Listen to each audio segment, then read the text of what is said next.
Good evening, ladies and gentlemen. We are going to call the Common Council to order. I'll ask our clerk to call the roll to determine a quorum. Alderman May is expected. Alderman Lysak. Here. May will be here shortly. Reike. Here. Rote. Here. Stefanski. Here. Vitale. Here. Weigel. Here. Barzak. Here. Szapleski. Here. Haas. Here. That's 9 present. We have a quorum. Please rise and join us in the Pledge of Allegiance, which will be led this evening by Alderman Lysak.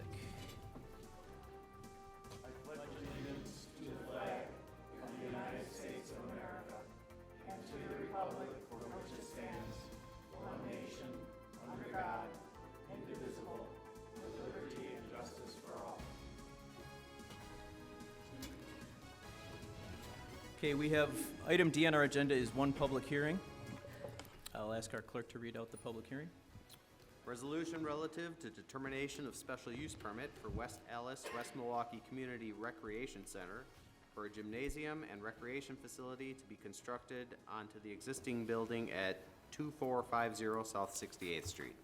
Mr. Stiebel?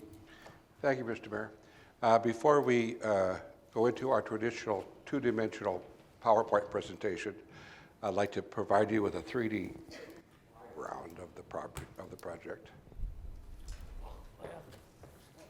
The proposal is going to be a 12,500 existing square foot building, as noted in this area here, with about a 30,000 square foot addition. There'll also be provided a new parking lot. There'll be a playground for tots, or preschool children in this area. And the north area will be pretty much as it currently is, with the basketball hoops and the fitness materials. The parking lot is slightly smaller than it could have been, but the big reason was that we were recommending, along with the school administration, that we keep that area mostly green, and we'll get into that a little bit. The building is precast concrete, brick, metal panels, and windows, and you'll see a lot of windows in this development. And this is coming up now as the south side of the building. There's also room for about a 6,700 square foot addition or expansion, and if so, that'll come at a later date.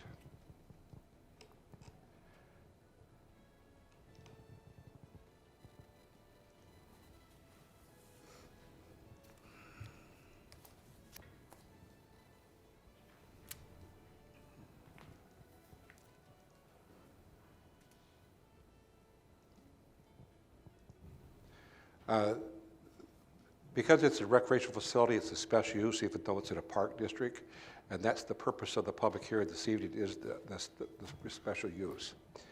The existing wall area of the southeast corner, as noted in here, will actually be removed and the topography reshaped. The only disconcerting feature of that is this was built by the WPA, or the Civilian Conservation Corps. However, some of the bricks and the sign that designate it will also be reincorporated into the project. The softball fields will be relocated. I think Clent's Park is taken over what the Lady Bulldogs used to be able to was used to using. As I mentioned, the 12,300 square foot building will stay at the 31,000. It'll be 25,000 square foot on the ground floor, and about 3,700 mezzanine. And there'll be gyms, multi-purpose room, fitness class, and a walking trail. The new parking lot, as I mentioned, I think the existing parking lot is about 40 parking spaces. This will be 80.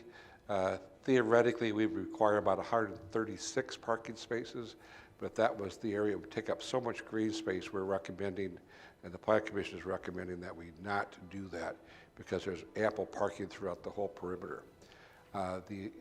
The uses are noted on this slide. Survival Live will continue. Administrative offices, recreational area, gymnasium, changing rooms, multi-purpose rooms, and early childhood development. The major reason here is that we would lose so much of the parking if we were to create a larger parking lot, and that's why in this special use we're requesting a variance to the parking requirements. As noted here, you can see the existing building is proposed to be painted. I think we're working with the architect, Gross and CG Smith, to look at something else other than just painting it. but this building will be composed of a brick, glass, pre-phased corrugated metal, and precast panels and brick. As you're all probably aware, the school district ran into some issues relative to cost. And I think with the recreation department and the development team, they did a marvelous job of keeping the quality and the character of the building intact. And so we didn't really lose a whole lot. They sacrificed very minimal, but they made enough savings. I think they still retained a rather beautiful and it can be very interesting building. The only significant change that we had proposed on the building was on the east wall was this kind of blank unarticulated wall to put windows in, and they've approved of putting in the windows, so we'll see a little bit different. And we think that'll give it a better quality and a character to the neighborhood and give it a more livable experience. One of the nice things that they did with that building is they kept its size so it doesn't look like a huge impactful building, but it's broken up in enough areas that it kind of integrates well into the neighborhood. As I mentioned, they're going to be removing all the chain link vacancies except for an area that I'll show you, and they're resloping this, and also going to have their stormwater retention area in this area as well, and additional trees, additional landscaping is noted here. They did, I think, a very extensive public hearing process. They did the traditional notices, and they met with the public at the Recreation Department 3 times, and with the Planning Commission, and I think they did a great job of integrating the neighborhood's comments into the design and functionality of the property. If you have additional questions, I or a representative of the school district would be able to answer them. Thank you, Mr. Stiebel. Are there any questions from the members of the Common Council? Mayor Devine. Alderman May. John, I personally think those precast panels look pretty ugly. What are they doing for landscaping to correct that on the north and south sides of the building? Particularly, I think this here is, yes, so there's going to be more landscaping on the east side of the building and on the south side of the building. The landscaping that's currently on the north side will just be reconditioned to what it's currently proposed to be. Okay. The fencing will remain along the residential area, but the rest of the fence will be taken out. They're going to be getting rid of the lighting, which I think should be an advantage to the neighborhood. They're going to reinstall 3 new light poles, but photometrics shows that all the light spray stays within the property lines. It spills over a little bit on the west side, but other than that, it's really quite good. In terms of bike racks, where are they located? I mean, for a recreational facility, we definitely want people to be able to bike, to get their workout while they go to the rec center. Where are those located on the site? They should be located near the front door. Okay. I think I saw on the staff or the Plan Commission recommendation, 10 bike racks. I just want to make sure we're going to get that out of there. And then what happens, and I apologize, I was late. What happens to the soccer and baseball fields? Where do those individuals end up playing? The ball fields, the Lady Bulldogs will now be playing at Clents Park, which the city just spent about $250,000 reconditioning that park. And so there'll be those activities will move over to that park. Okay, and then the soccer?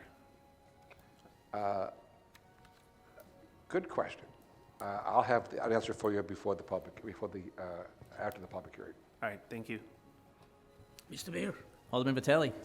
Yeah, myself, really, I envision really in many ways the proposal from the school district has so much of enhancement, I believe, totally for the neighborhood, because based on some of the clips of video or that was seen at the last meeting that I did attend at the rec department at Fairview, I mean, it really will enhance the land, the landscaping, the trees they're going to be put at the site, I think it will be improve the area, the neighborhood, very gracefully, really, I'm 100% in favor for. Thank you. Thank you. Any other questions from the Common Council? If there are no questions from the council, are there any questions from the members of the audience?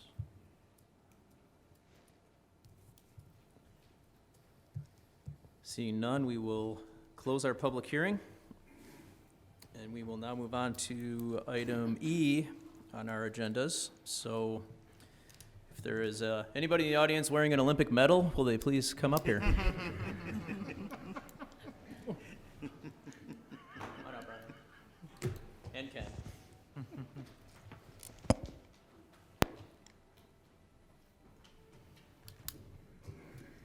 It's been a while since West Allis got to welcome home an Olympic medalist.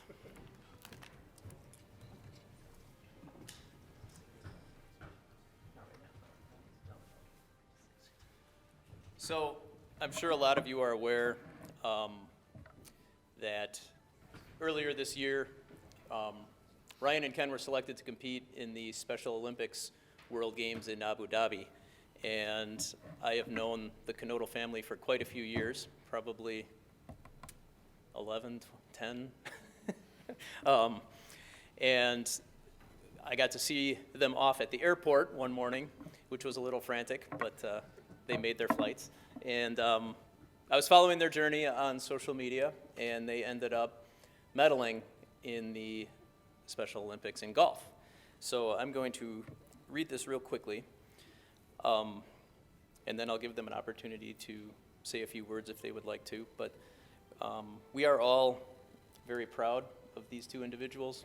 Even though Ken is from West Milwaukee, we still love him like our own.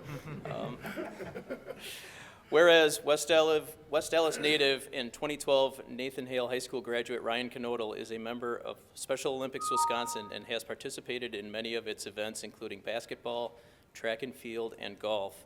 And whereas Ryan was the 2017 Special Olympics state gold medalist for mini javelin, earned his first degree black belt in karate in 2018, and has been a Best Buddies of Wisconsin participant since 2010. And whereas, along with his longtime coach in Special Olympics activities, Ken Coomerline of West Milwaukee, Ryan and player coach Ken were selected to participate in golf for Team USA in this spring's World Games in Abu Dhabi. Whereas, Ryan and Ken completed the unified alternate shot team play, alternating swings over 9 holes, taking on teams from all over the world. Whereas, playing over 4 days on the 44th ranked course in the world, Ryan and Ken prevailed and emerged with a bronze medal for unified alternate shot golf at the 2019 Special Olympics World Games. Whereas, proud of the way he played, Ryan's favorite part of the whole experience was meeting other athletes from around the world and making new friends. Therefore, may it be known that I, Dan Devine, Mayor of the City of West Allis, State of Wisconsin, do hereby proclaim May 7th, 2019 as Ryan Knodel Day.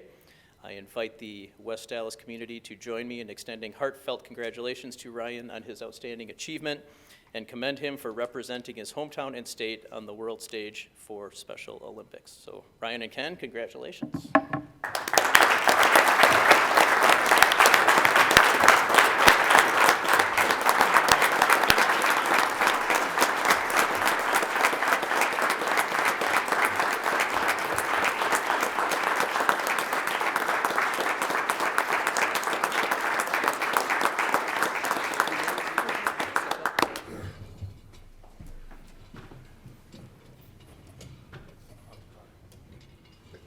Well, first I want to say thank you very much. This is a huge honor. We were happily, I mean, the whole experience was great. The fact that we were out of the tens of thousands of people that coach and volunteer for Special Olympics, the fact that we were able to represent Wisconsin was a huge honor to us, and we were blown away by the opportunity to go there and do that. I took it upon myself because I'm from Wisconsin. I tried to explain where Wisconsin was from, where Milwaukee is. I couldn't drill down quite enough to where West Allis was, just trying to get them around Wisconsin. We're near Chicago, and then at the golf course, I was able to convince them, like, oh, you know the place where they're playing the Ryder Cup next year? Yeah, we're just south of that. So we're the town near where they're playing the Ryder Cup. So for people overseas, that was easy. But the trip was amazing. Being able to see Abu Dhabi and the country of Emirates, the way they welcomed us in, the way they took care of the event, it was an amazing experience.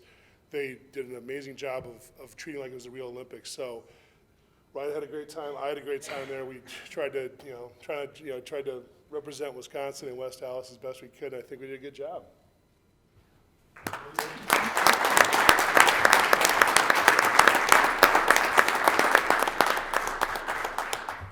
I really appreciate it. This was great. Congratulations. Thanks, Ryan. Yeah, congrats. Congrats again. These things are great, too. Oh, yeah. They weigh about a pound. If they want to take a picture later, it's fine, just wait. Yeah. We'll have you take pictures with it. Awesome, awesome. Thanks a lot. Thanks so much. Thanks again.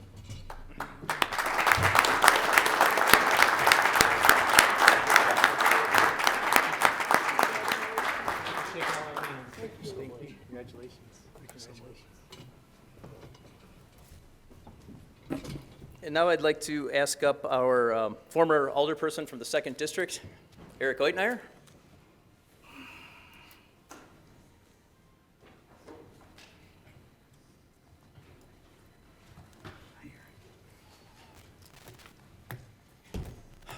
Welcome back. Also, as a lot of you probably know, we had a resignation on the Common Council, and we had 9 people apply for the 2nd District alderperson position, and the Common Council did interviews, and Eric was one of the 9, and he was selected to fill out a year of the term up until the election in April. So I just wanted to take a moment and thank him for serving the community, for stepping up to run, and I got an idea that was presented to me by Alderman May on something that they do in the city of Waukesha. So just as a brief token of the appreciation for the public service that Eric has provided, we got a street sign. So, you and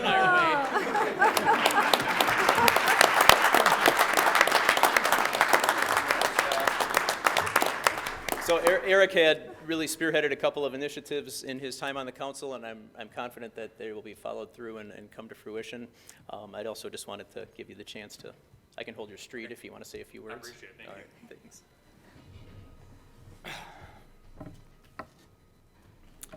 thanks. So I just want to take a few moments to thank the mayor, the council, and the dedicated city workers here in West Dallas. I have learned so much from all of you this past year that I am truly grateful and blessed to have met each and every one of you. Each of you are a wealth of knowledge, and I'm extremely privileged to have served alongside of you all. Also, thank you to the fine citizens of West Dallas, especially those in District 2, for allowing me to get to know you. Some of you have even welcomed me into your homes this past year while campaigning or introducing myself. It was a tremendous honor to get to know each and every one of you on such a personal level and talk about things that bring us together as a community and how we can make things better versus talking about what separates us. I'd also like to thank my partner, Brad, who for the past year has had to endure an increased amount of various emotions and stubbornness, and who has helped me onto my path of success. On a final note, there were so many wonderful experiences I had while serving the residents of West Dallas.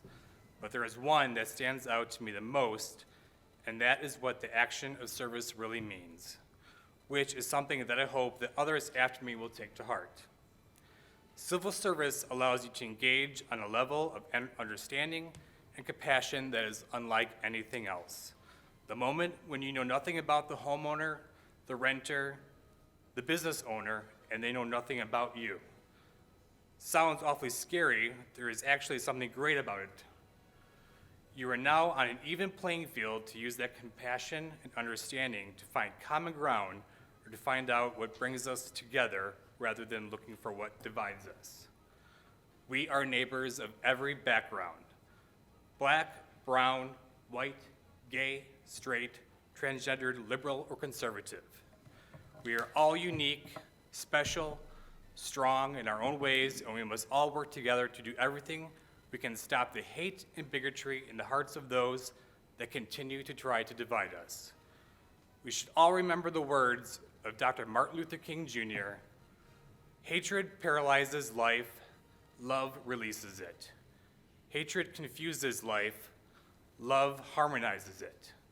Hatred darkens life, love illuminates it. Thank you.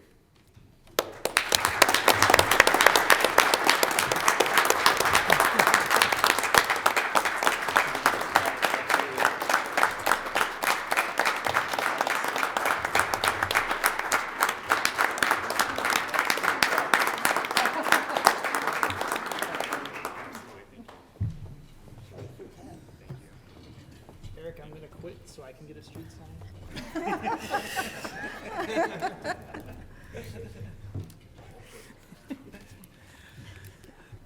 Thank you again. Next up will be item G, which is citizen participation. This is the opportunity for members of the public to address the council on any matters of interest to them. We ask that you limit your comments to one statement of no more than 5 minutes. We cannot take action on topics raised by the speakers, and we cannot discuss the topics because they are not technically on our agenda. We are here to listen. Does anybody wish to address the council under citizen participation this evening?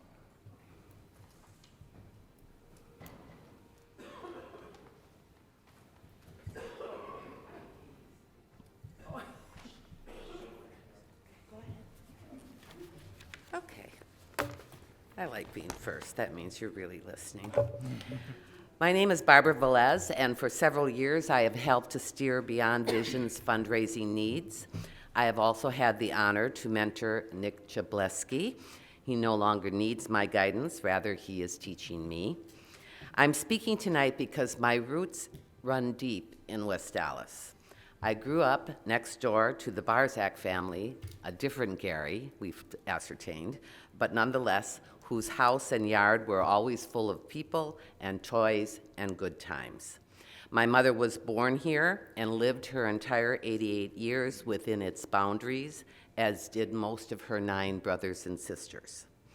One of my sisters, several of my nieces and nephews, a multitude of cousins, and many of my friends still live in West Dallas. I went to West Dallas elementary and secondary schools. Growing up here, I learned many, many lessons, and this city helped to shape many of the values that I hold dear. I'm hoping that the people governing West Dallas will make a difference in the lives of hundreds and perhaps thousands of people who are blind and their families. The Beyond Vision Ability Center, when located in the former Sam's Club property on South 108th Street, will serve as a beacon of help and hope for people who are blind and their families. The employees, present and future, of Beyond Vision are not looking for a handout, but indeed are looking for a helping hand up. Beyond Vision is a social enterprise operated with a sense of fairness and mindful of the services and central location of the city of West Dallas. That's why West Dallas. May is National Mental Health Awareness Month, drawing attention to a segment of the country's population struggling with an often misunderstood disease. Blindness is also often misunderstood. Witness the 70% unemployment rate for working-age adults who are blind here in the state of Wisconsin. But blindness is not misunderstood at Beyond Vision. At Beyond Vision, people who are blind and their families are celebrated, respected, and understood. It is my hope the City of West Dallas governing body will applaud Beyond Vision's plan to relocate in West Dallas and will welcome the diversity and character this organization provides. It is my hope that I can continue to be proud of my hometown and the decision made here this evening. Thank you.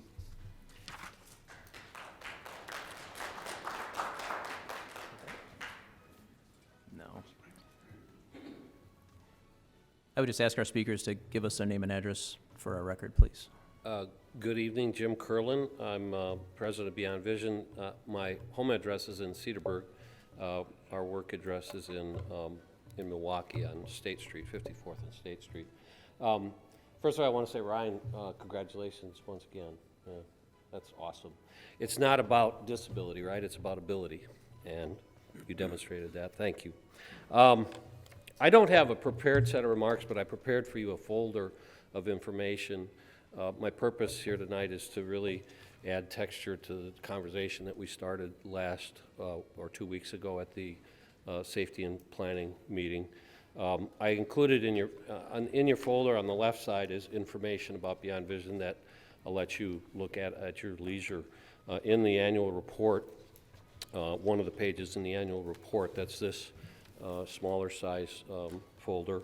or brochure, there's a picture and description of the Ability Center that we plan to create by repurposing the Sam's Club that we are under contract to purchase. There's some other information I'll let you look at your leisure. In case you haven't already seen it, on the right side of the brochure is a copy of the Biz Times article that was written shortly after our safety and development meeting 2 weeks ago. Just for your information, they contacted us.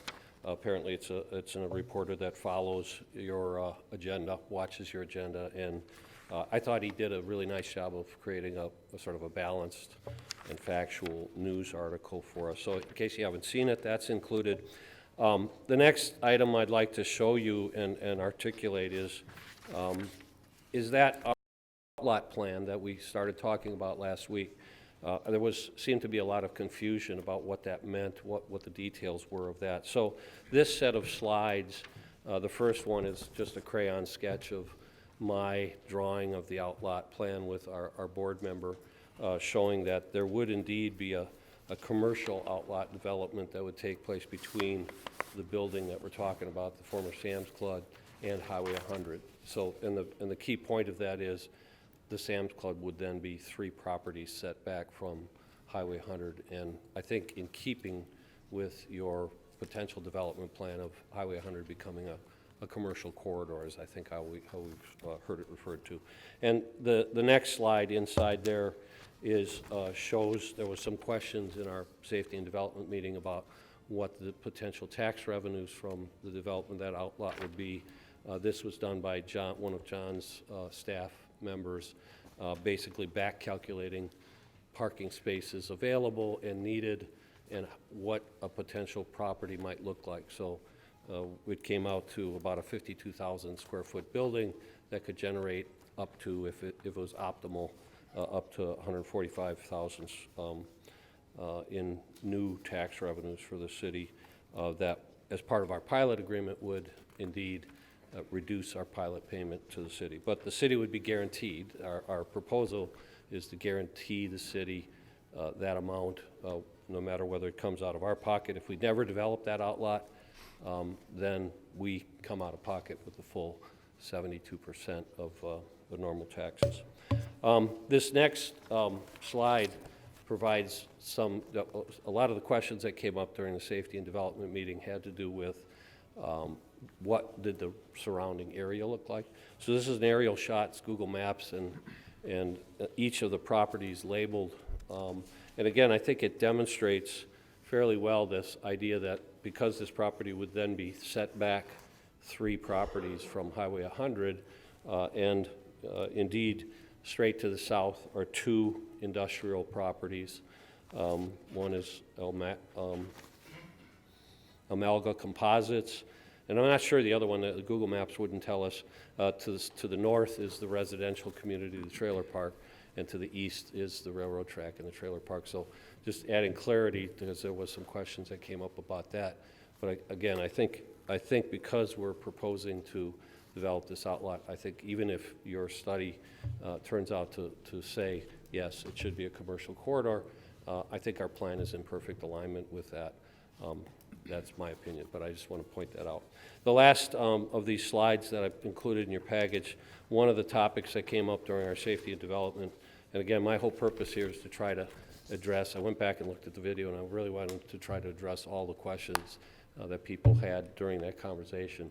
And we had a conversation about, it's not just about property taxes, it's also, it's a fact that people who are visually impaired and blind tend to want to live close to where they work. So there will no question be a lot of employees. One of them told you last at that meeting, yeah, I live a mile from Beyond Vision now. If we move to West Allis, I'm going to be moving to West Allis because I want to live within walking distance or at least a single bus ride to where I work. They also, and this pin map, by the way, just demonstrates that. So this is a cluster map of where our employees are around our current location, and you can see the concentration is quite naturally because they use public transportation or walking quite naturally. So we will have a lot of employees, perhaps hundreds of employees eventually moving into West Allis area, and paying property taxes in their residence. And they also tend to shop and consume very, very close to where they live. This last item is the section of the covenants of our sale agreement, which shows the restrictions of who we can't sell to. So there's one section in the Walmart agreement of sale, we can't sell to any listed businesses. So another question that came up. Thank you very much for your time. Thank you for your comments. And once again, Ryan, awesome.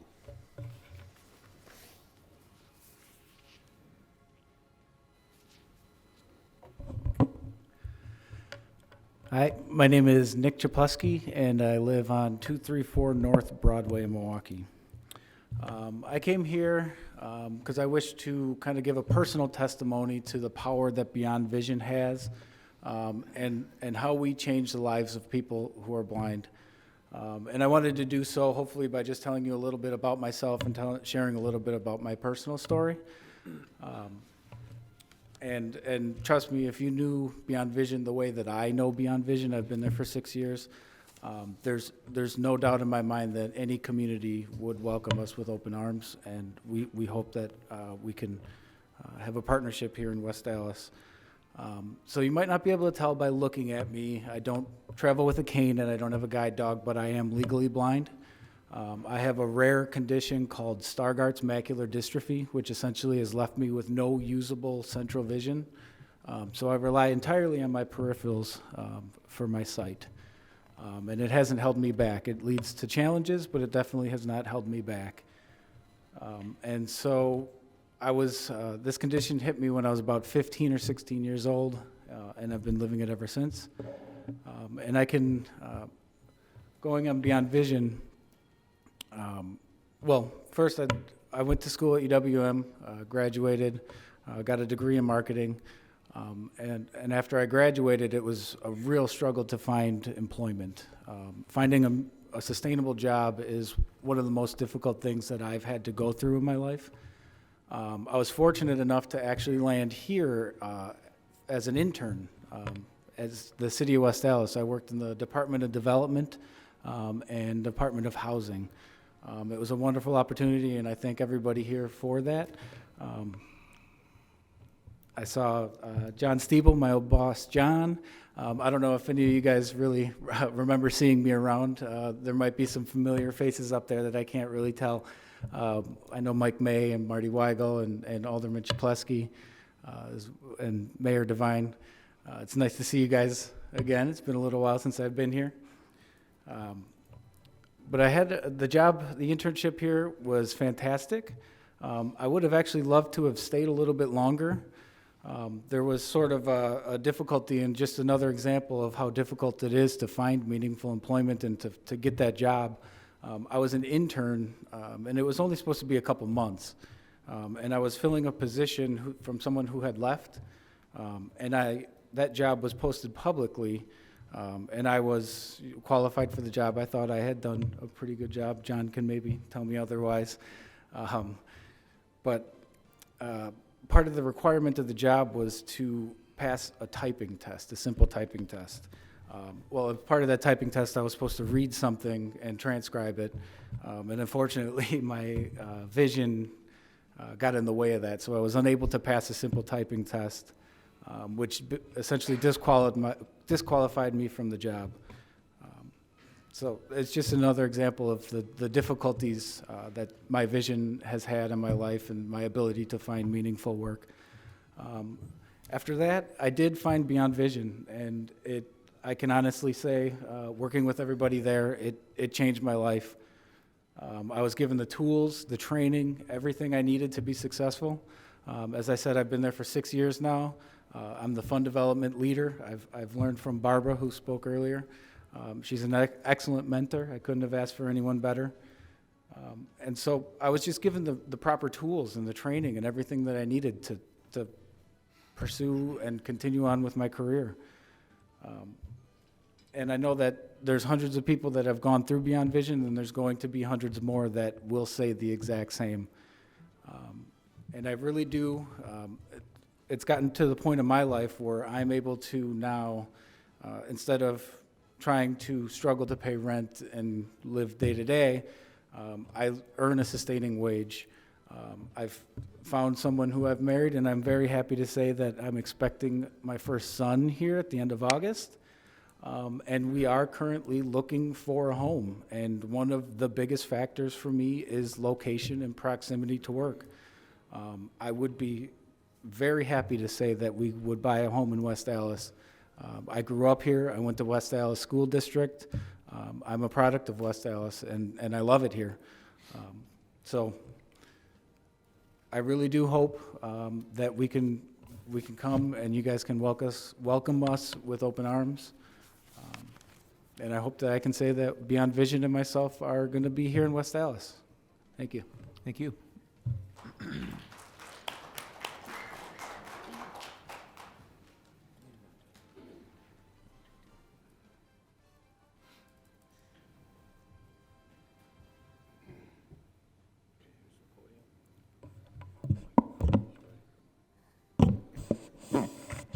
Good evening, everyone. My name is Julius Perez.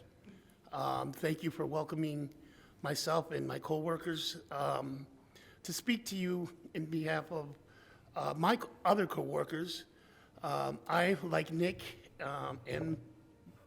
I initially was visually impaired. I grew up with, or was born with glaucoma, so I was legally blind, and then about 5.5 years ago, I woke up one morning and I was completely blind. And there was a number of things that happened to me. At one point, I really thought my life was over. I thought I had been taking care of myself my whole life. I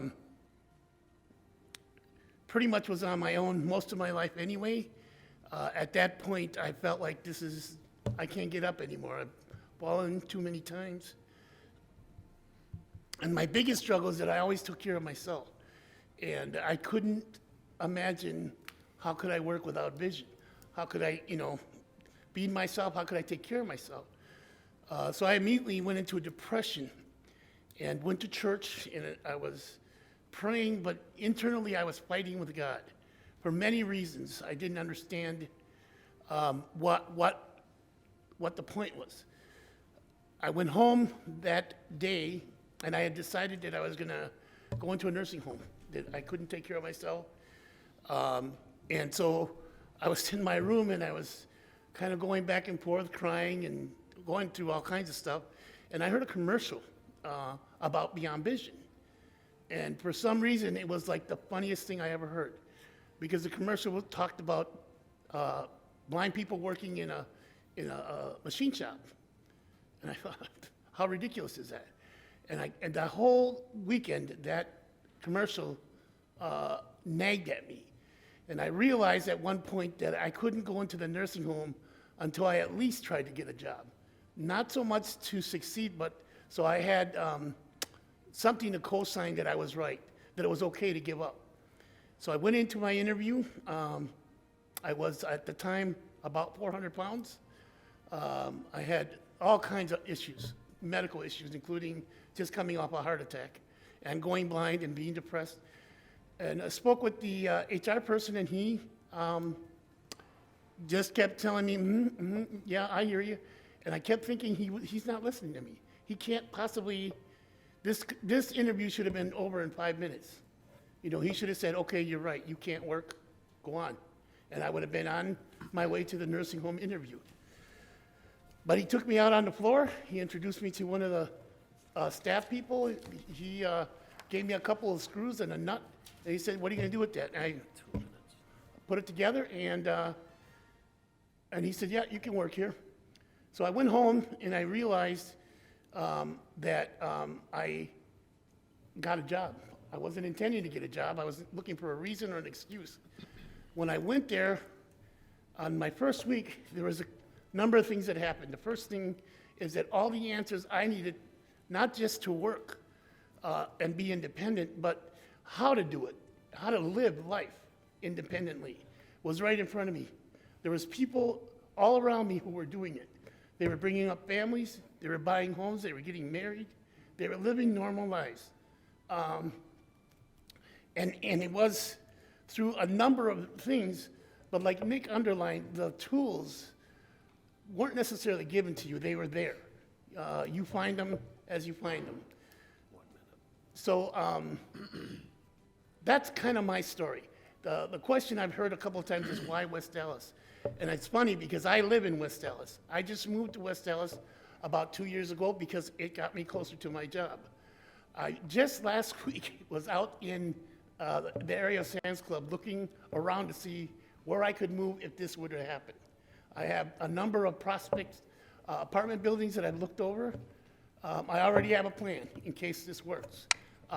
My coworkers are the same way. What I want you to know about this working group is that we're dedicated, we're focused, and we are the 30% who are beating this issue. We're the ones who are working. We're the successful blind people. I want to share one last thing with you. It's a kind of a mantra I had. I arrived here because there was finally no refuge from myself and the darkness. Until I confronted myself in the eyes and hearts of others, I had no safety. Until I suffered others to share my secrets, I was alone. Afraid to be alone, you will remain alone. At Beyond Vision, we believe that if you treat a blind person as they are, they remain as they are. But if you treat them as they could be and ought to be, they become as they could be and should be. Because Beyond Vision helps us rebuild our lives, our dreams, our ambitions, we should preserve this place to all forever. That's what I would like to share with you about Beyond Vision. Thank you. Thank you very much.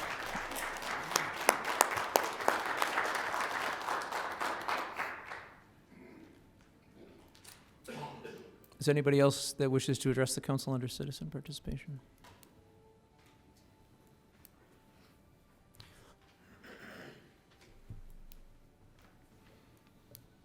Hi, my name is Linda Hutter, and this is Paula Wink. Sorry, can we have your addresses too, please? I'm sorry? Addresses Oh, for our record. on South 75th.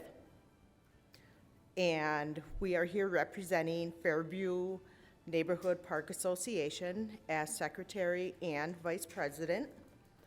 I would like to announce the Fairview Park Neighborhood Association elected officers and board members on March 30th, 2019. The officers are as follows. President is Patty Concha. Vice President is Paula Wink. Secretary is Linda Hutter. And Treasurer is Dave Rymazuski. Board members include the officers just named and 2 at-large board members, Lisa Albright and Marty Weigel. On April 10th, 2019, bylaws were adopted and passed by officers and board members. On April 23rd, 2019, bylaws and names of officers and board members were submitted to the City of West Dallas Manager of Community Development, Patrick Schloss. At this time, I would also like to announce and invite all residents to our next upcoming meeting to be held this Wednesday, May 5th at 6:30 in the evening at Ms. Sueno's. Thank you. Thank you. May 8th, I'm sorry. No worries. Thanks. Does anybody else wish to address the council under citizen participation this evening?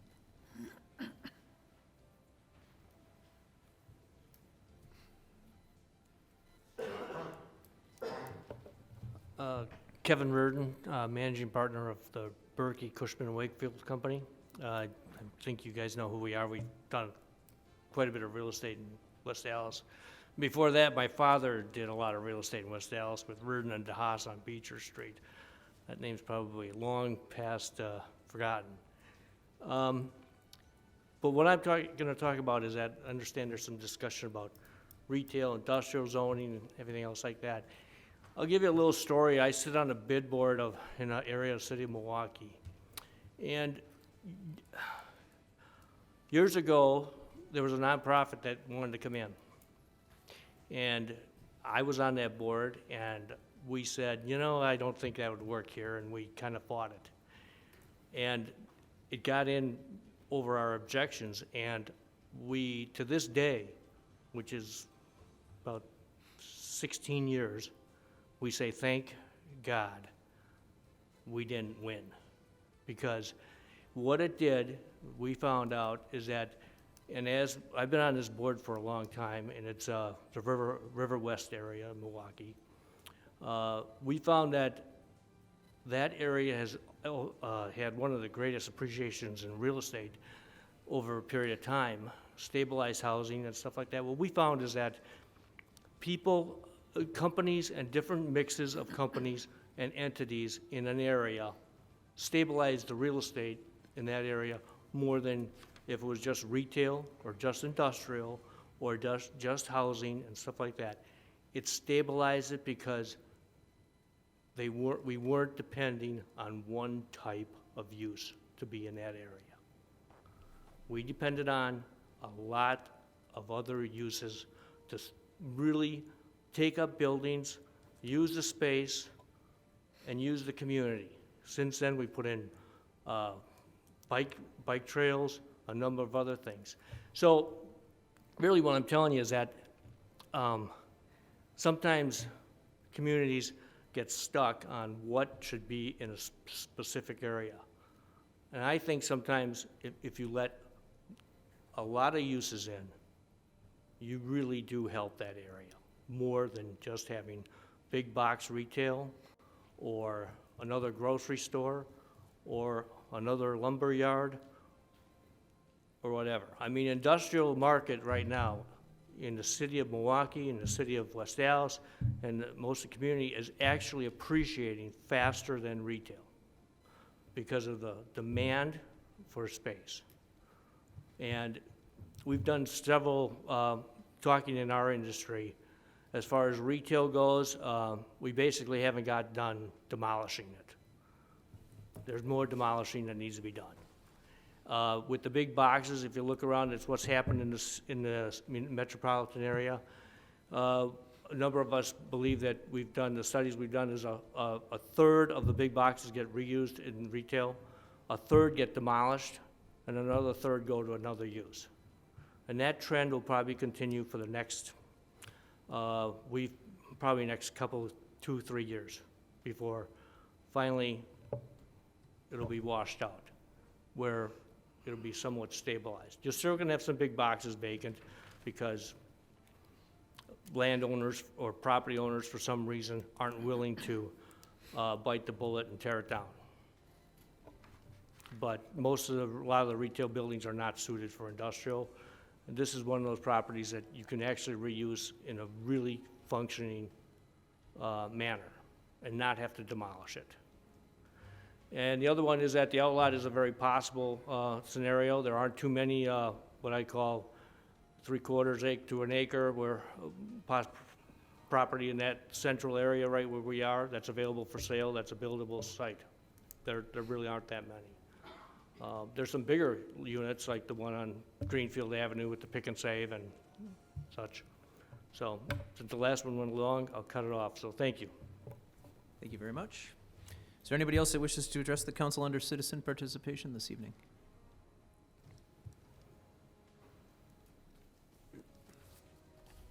Okay, seeing none, we will close citizen participation.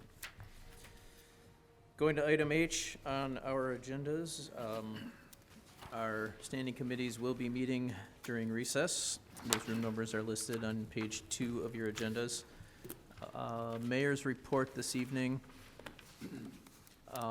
I just want to kind of give a general announcement that we had a flash of nice summer weather this weekend.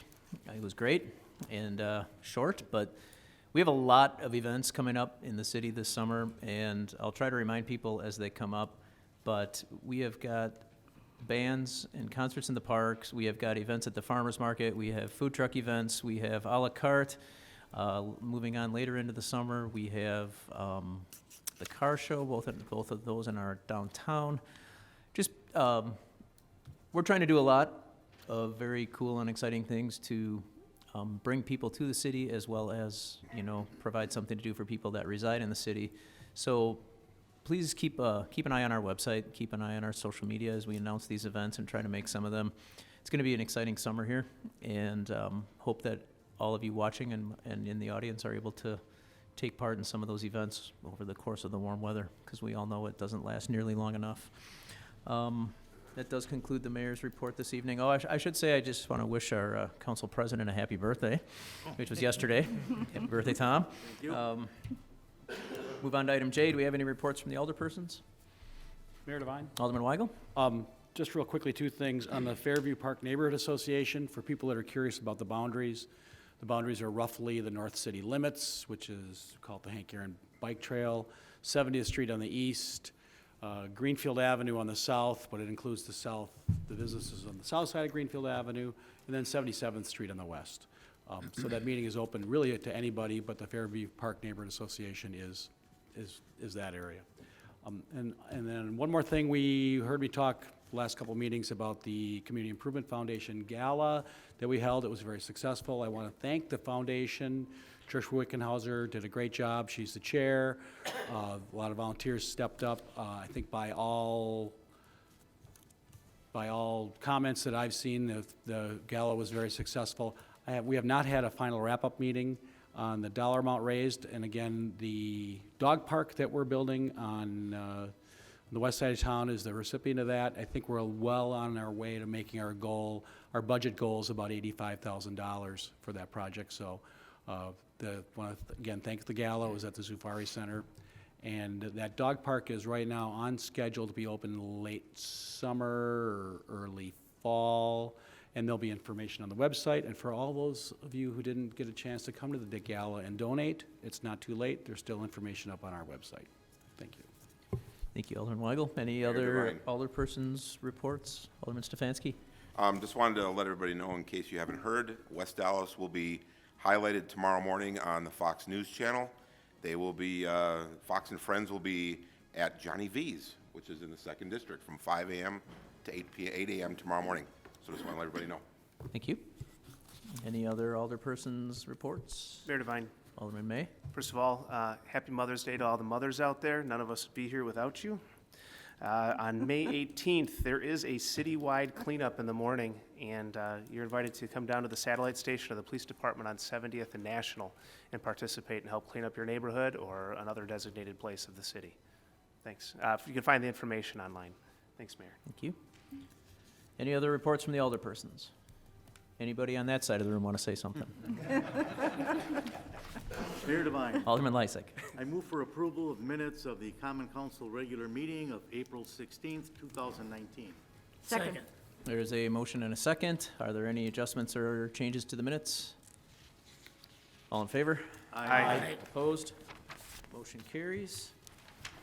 Item L is items not referred to committee. I'll ask for a motion to refer items 3 through 8 to the city attorney. So moved. Second. The motion and a second. All in favor? Aye. Anybody opposed?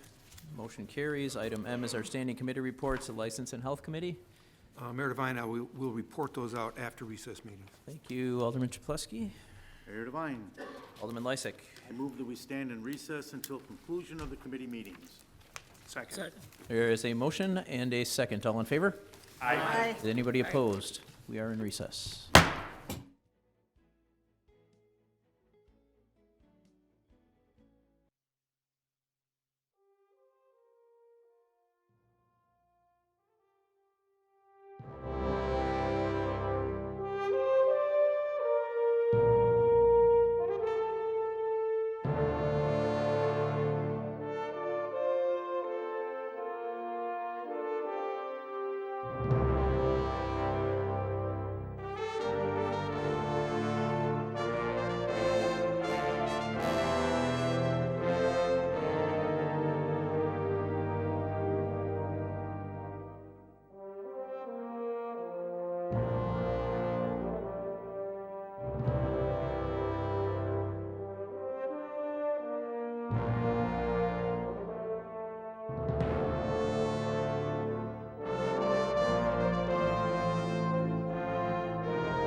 No, I mean, we do.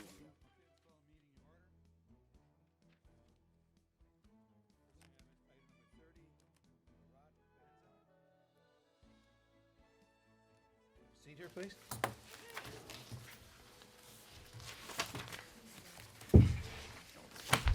Okay, you're taking over. The last restaurant and Aris Sports Bar, and we're also buying the Days Inn Hotel on 900. Okay.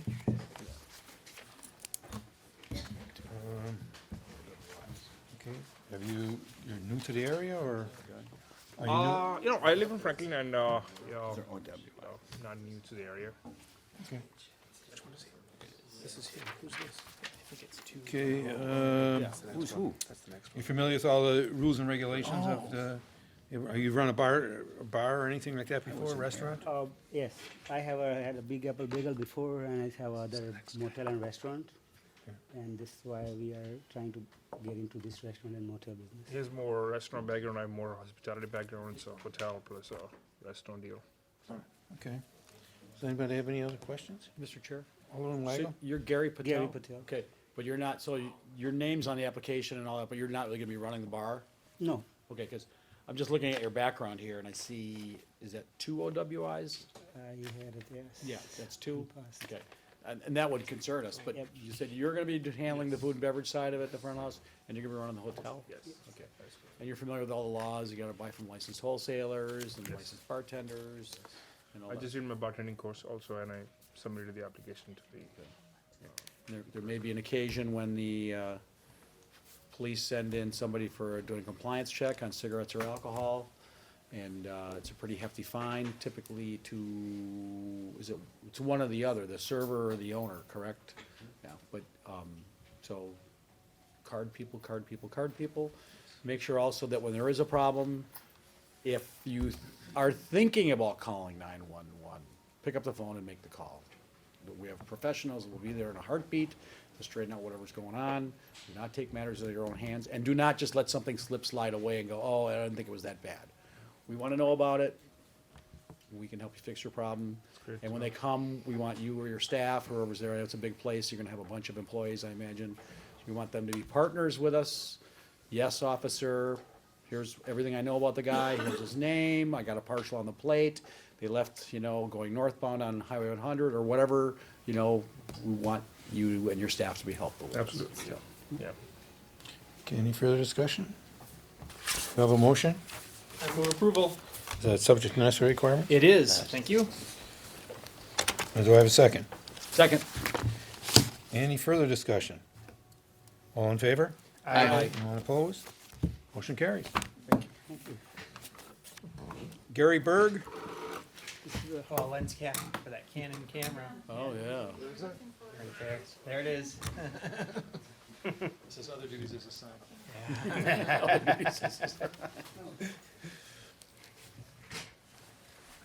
Paul? Hi. So you're gonna be taking over Walker Inn, Correct. and have you done this before? No, I have not, but my wife's in the business. Okay. She's been a bartender for 35, 40 years. Is she the Sin in Singer? Correct. Cindy?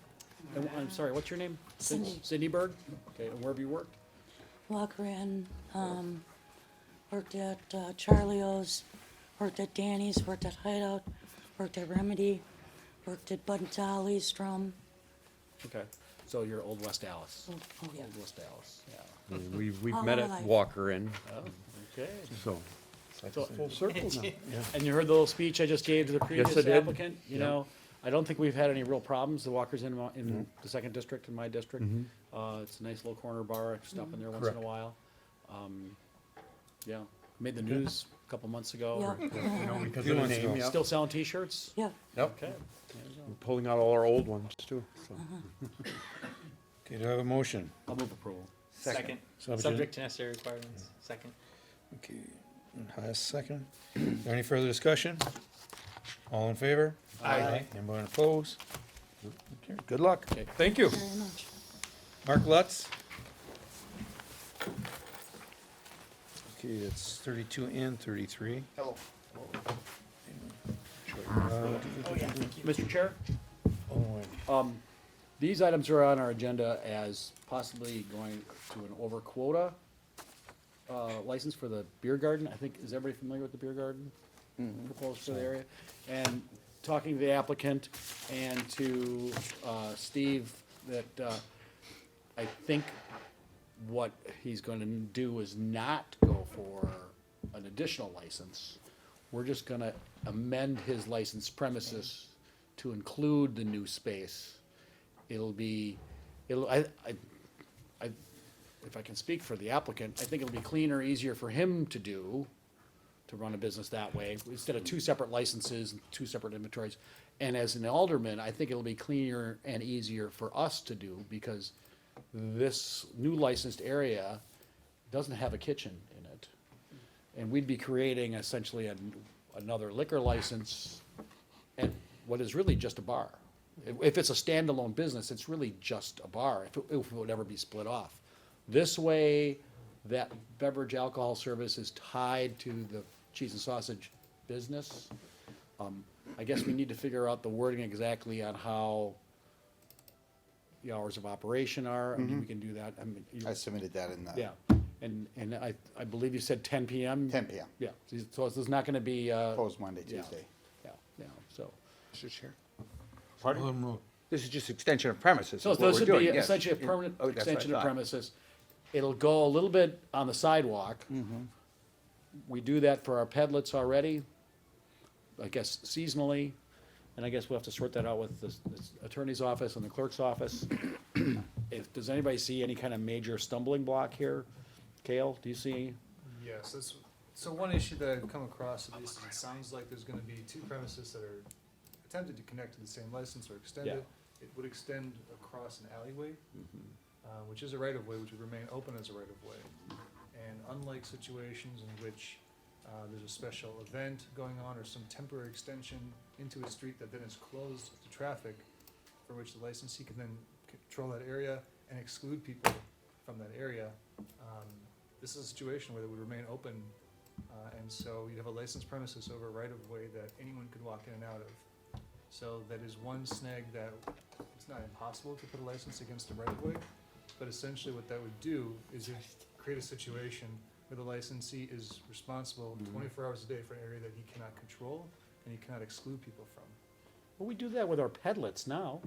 The licensed area doesn't go out into the street or out into the pedlet though, right? That's the non-licensed area. No, Licensed that's area is the licensed sidewalk. area. I'm pretty sure the pedlets license the sidewalk and I'm talking about Misuenos and Urban Joe's, right? So I believe it's the entire sidewalk and the. Well, whoever's And what? taking on that license is taking that license. Well, I understand that, and I guess that's because you're right, conceivably, a 16-year-old kid could be standing in that alley drinking a beer, and it's on his licensed premises. Correct. And that's so, regardless of how it's been done in the past, and like I said, you can do this. Yeah. It's just normally it's accompanied with some sort of permit or privilege that allows the licensee to restrict access to it and maintain control of that area. This is not accompanying that. Right, 'cause it's an So alley. That lack of Yeah. control is something to certainly consider. And also, if you're extending licensed premises to two operations that might be related or supportive with each other, you understand that if something happens in one area, you'd risk the entire license. So there might be an advantage to having two licenses there as well for that reason. So I just want to make sure that's out there and that the licensees, applicants aware of that. Just so that anyone walking down the alley with a beer will walk in the licensed premises. Well, I mean, the reality is, if somebody walked into a licensed premises today, an underage minor walked into a business that's open with a beer in their hand, and it was a problem, I don't think the house would get a ticket from the police if they did not obtain the alcohol from the business, right? Well, The reality is, right? if someone would walk into the bar like that and they didn't do anything about it or didn't maintain control over it, I would say that that would be exactly what subjects them to prosecution. So it's all about maintaining control of that area. That's what we trust licensees to do. Right. And that's the only concern is, I'm not sure what the plan would be to maintain control of that area. Again, excuse me, my point about not going an over quota license for them is, first of all, there's no food service at this license. He's not putting a kitchen in, it's a bar, and some bathrooms to service this beer garden Be an area. extension of food service. Yes, he'll be running his food over from his existing kitchen. But if we create this as a separate entity, then we're creating an over quota license for what is essentially 2 bathrooms and a bar and an outdoor service area that happens to be next to his business. How would we say we don't want to let that happen in the future? We've had rules in the past. We talk about consistency, you know, and also from just the day-to-days of running it as a businessman, if it's 2 separate businesses, he has to maintain 2 separate sets of books, 2 separate inventories. He can't take alcoholic product from his cheese and sausage location into the beer garden location, because that's against state law, and vice versa, you know, so. There are strong practical reasons why it would make sense. I'm just more concerned, I don't want to set the licensee up for a situation where there's a licensed premises over a right-of-way that He is can- he very can't- difficult, yeah. if not impossible to control, because it won't be controlled in the way that other temporary extensions have been done in the past. Like I said, it can be done, it's not. Would it be in his best interest to have that overlapped area be as small as possible? I was gonna say the same thing. 2.5 foot, 3 foot wide. Yes, down the sidewalk. Crosshatched, Just a little bit thing on the sidewalk. Yes, Yeah. for one reason, it'd be helpful to maintain control. It'd be then difficult to keep people on that licensed It will be, premises. yes, If yeah. you wanna cross back and forth. Well, you license the area where people you set it up so this is the spot where people walk through landscaping or planters or something like that. Yeah. Without installing planters in the alleyway, though. I mean, No, that's- not in the that's- alleyway, clearly, not in the alleyway. So there might be a way to do this. I just am more making sure the committee and the licensee are aware of the possible problems that might come up because of this creative arrangement. So, I just got a question on that.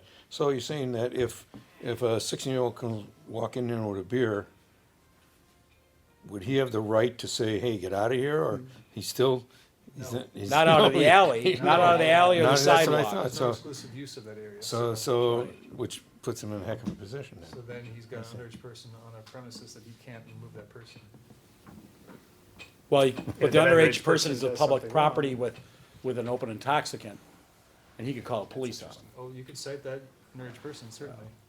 No, Well, that- we have the same, we have much, I think we have bigger exposure, or at least Miss Sueños and Urban Joe's has much bigger exposure, because the sidewalk in front of those 2 locations is, Urban Joe's is probably a 30-foot lot, and Miss Sueños is maybe a 40 or 60-foot lot even, not sure. We're talking about 10 feet? yeah, well, the width of the alley at least, yeah, Which is about 20 feet. yeah. Oh, other than me.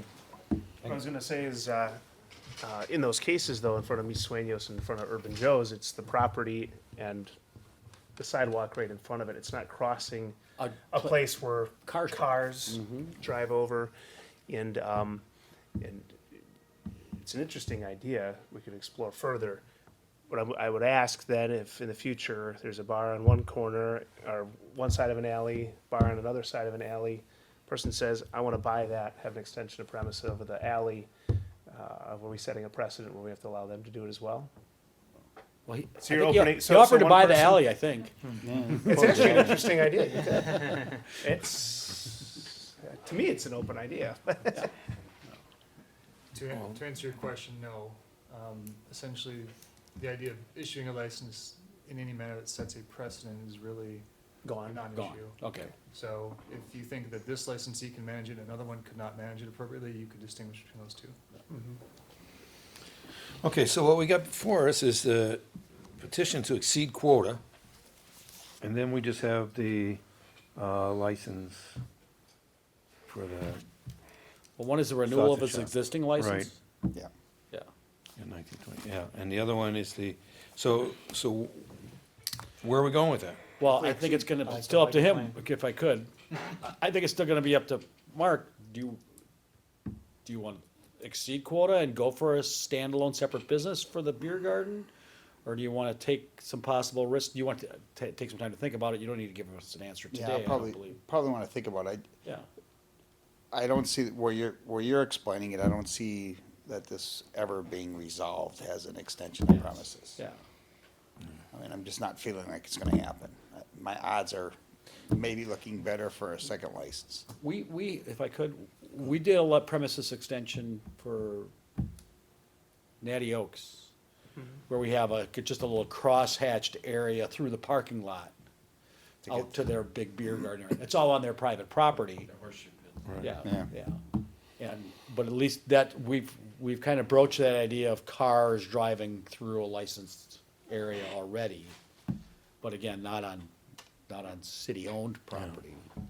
Property is I guess- controlled by him. Yes, yes. My concern isn't so much of a underage drinkers drinking a beverage that we didn't sell them as somebody walking from one establishment with an alcoholic beverage across the alley, which that would be in my control. But if they get hit by a car in the alley with a beverage in their hand, Well, this, with a separate license? yeah, I can't cross No, beverages, so then no, I'll stop the beverages people. cannot go from your existing location to the So beer that would garden. be easier to control that way, perhaps. Just to go having put a sign, separate- sorry, if you wanna drink over there, you gotta You gotta go finish, buy over chug there. it here, leave it there, walk another 20 feet and order another drink. All or me? Wouldn't a way around this be to sell them a piece of the alley and gain a permanent easement for the city? Let cars drive through it? That, well, by selling it to him and doing an easement, that would be a way to allow him to restrict certain access, but then you'd have to have a very clever easement as to whom you would allow and not allow to use that alleyway. And I can't see like engineering Oh. or anybody, us supporting selling a piece of a street, an alley. I mean, I've seen it done in different communities, not for liquor license necessarily, but I've seen it where we will sell you this piece of city street with a permanent easement granted but usually it's just for city services, not for necessarily Yeah, for this is traveling right. public. There is a public use easement possible from a legal standpoint, that is a thing that you can do. But usually it's selling a piece of property, then allow a public use easement as a temporary stopgap for some alternate path that eventually will be a right of way to the same location. That's usually how it works. I can give an example in the city of West Dallas. On Curtis, Theo Trekker, between 112th and 113th are the power lines that go through there. There's actually, We Energies owns all the land for Theo Trekker, and the city has a permanent easement over the utility for our public street. Yeah, If that makes, there are a lot of sense. situations in Milwaukee like that too, where there's land owned by the utilities, by the state. railroads. Fee simple ownership that is used as a street. So that's why it's not impossible to do that, have a public use easement. It's just that there usually isn't also some of the business being operated on top of it. It's usually more of a convenience thing. That's the only concern. I just wanna make sure that if there's an appetite for doing this, that the applicant's aware, and I'm sure there's gonna be a lot of considerations with things like insurance and everything Yeah. else. I don't, what's your timetable? It's open August 1st. Okay, Do you want us to go forward Well, we with the got- petition on the overquota license? Just to keep. I think so. Just keep keep it your going. options open. I've already paid the fee, and might as well take a run at it. Sure. all in a row. Over quota means public hearing, correct? Yes. Yep. Okay. So dual track Yeah. petition for. Who would I for the talk public to about hearing. the other track? Or you just gonna, Just an application to extend the license premises Yeah. should be all you need to do. To change, amend your existing license. Amend your existing license.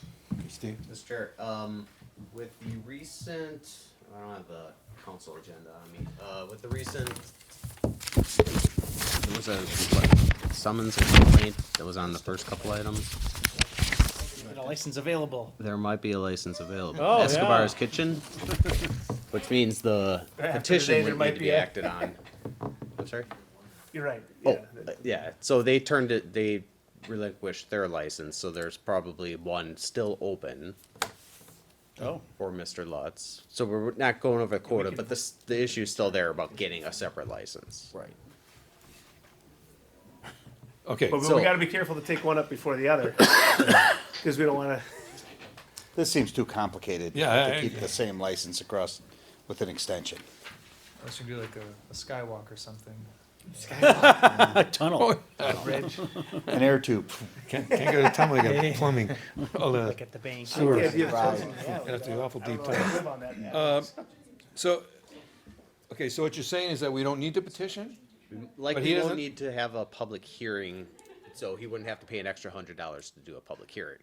Right. I can verify tomorrow. I did ask staff earlier today, and I believe that's what I was told, but I do want to verify. So even if you acted on the petition and we found out that there's an open one, Yes. it's a moot point.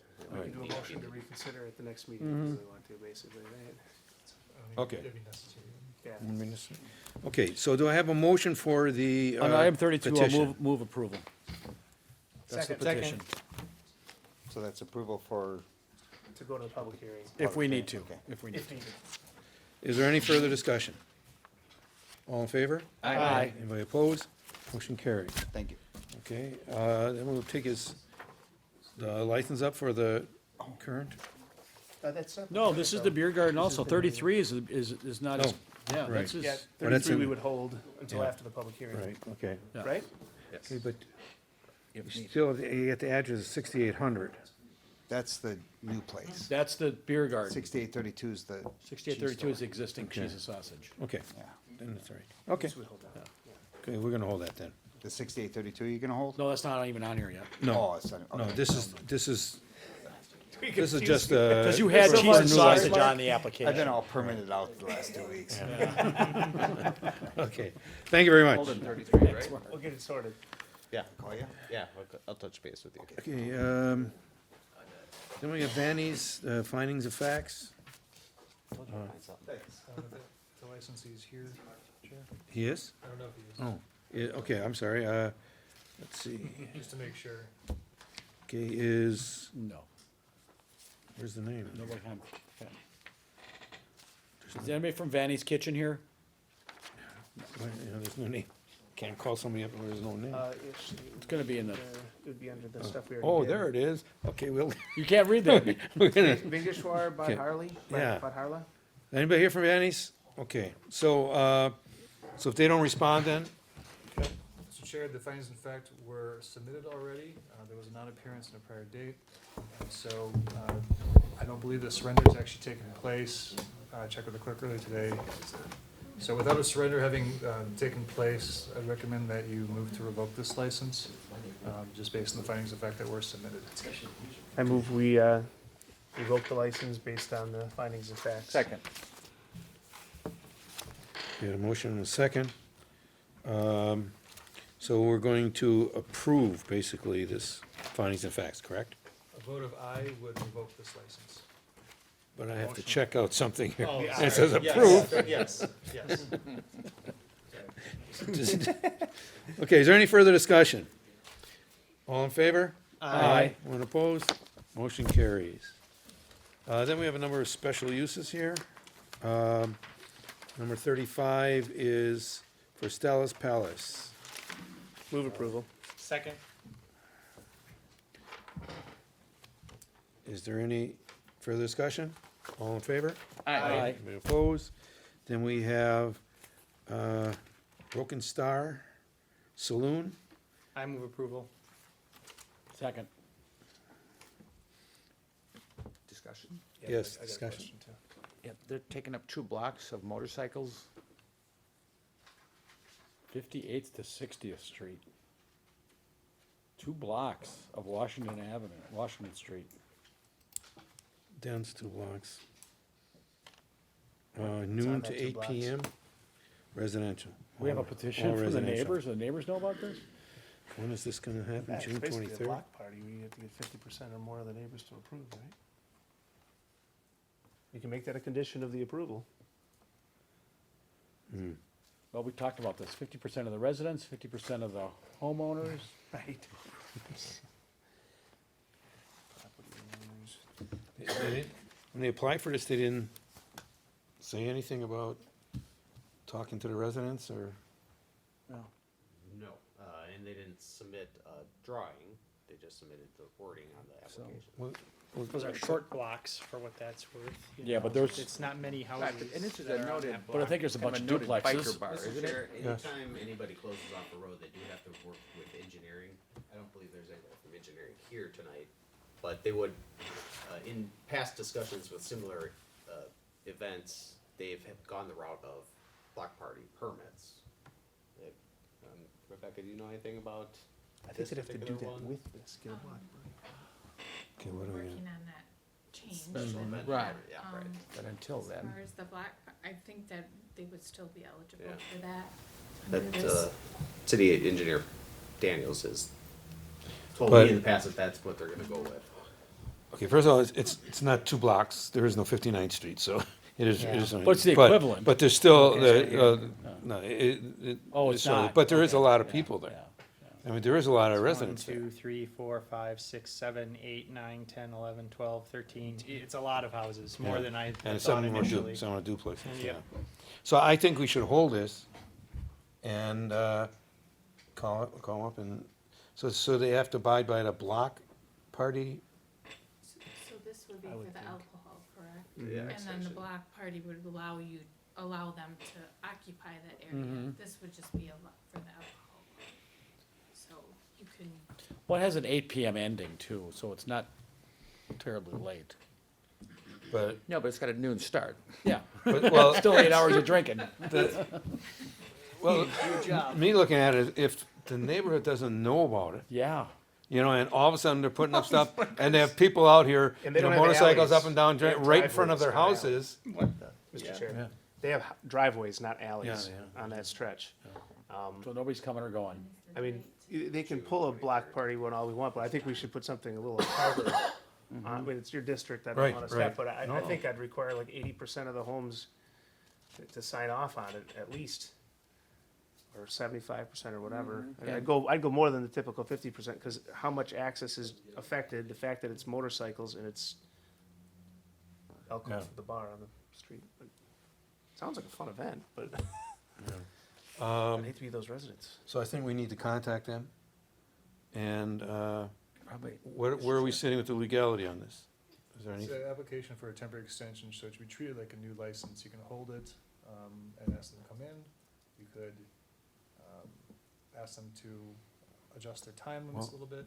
however- Well, I'm referring to having alcohol go for basically a whole block. There's not really a restriction on the size of the premises by state law. It's really your call as to whether this is acceptable or if you want to narrow that premises. You know, just have the drinking in a area around the bar or something, instead of on the whole street. If you're not willing to approve the premises as the applicant wants it, then you can offer up a different alternative and see if the Okay. applicant wants it.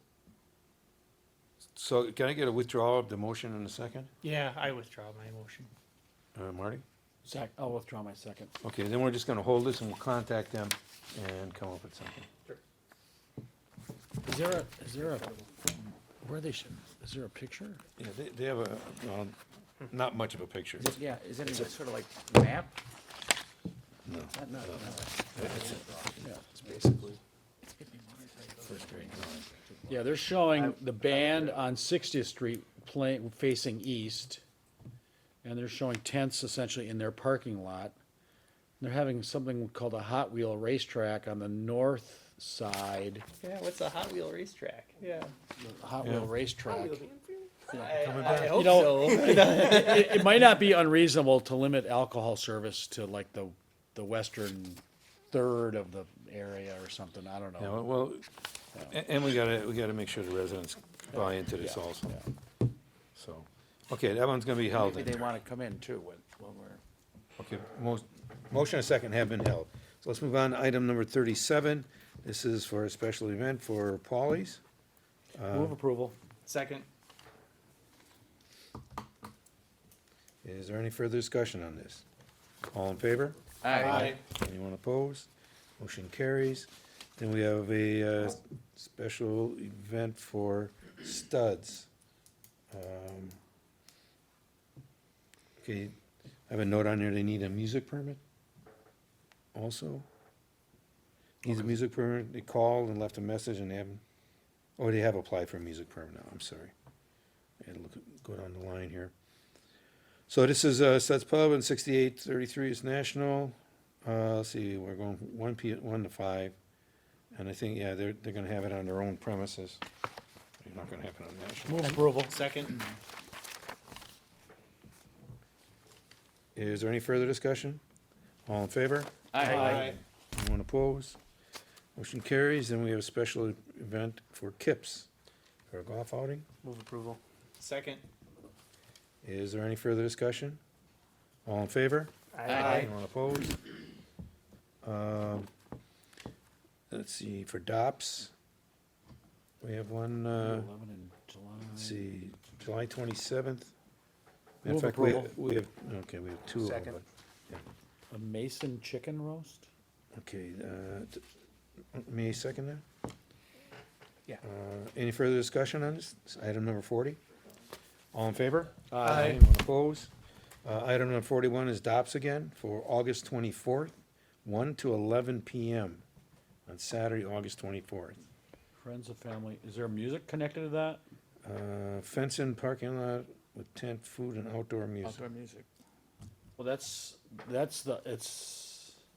oh yeah. I think music ends at 10 typically, right? By ordinance, it Yeah. has to. Starting at 9. No, but it says Oh, here, 11 there. 11 on the Saturday. Yeah, thank you for correcting. And then me. Sunday is 9. Noon to 9. Yeah, I think the music's got to end at 10. Okay, so, On both of them. Well, that's by ordinance. Yeah. so we don't even have to make an amendment. No, unless they're stating that the music's gonna go till 11. They are stating it on here, it's going to 11. The music or the event? Yeah, The it says the event. event goes till 11. think They they don't have it all say, tied they in. don't say music. Mr. Okay, Chair, hold on, me. I don't, if it's in the ordinance, we wouldn't be able to supersede it anyway through a permit. No, if we want to. No, it was just, Just to go ahead. to clarify, Mr. Chair, yes, if it's gonna be just till 11 o'clock, that'd be for the service of alcohol until 11 o'clock. If they Okay. want it restricts at 10 o'clock, and that'll waive any exemption that they're seeking for that, so No, they'd have to cut the music no. at 10. And the clerk's office can remind them of that. Absolutely.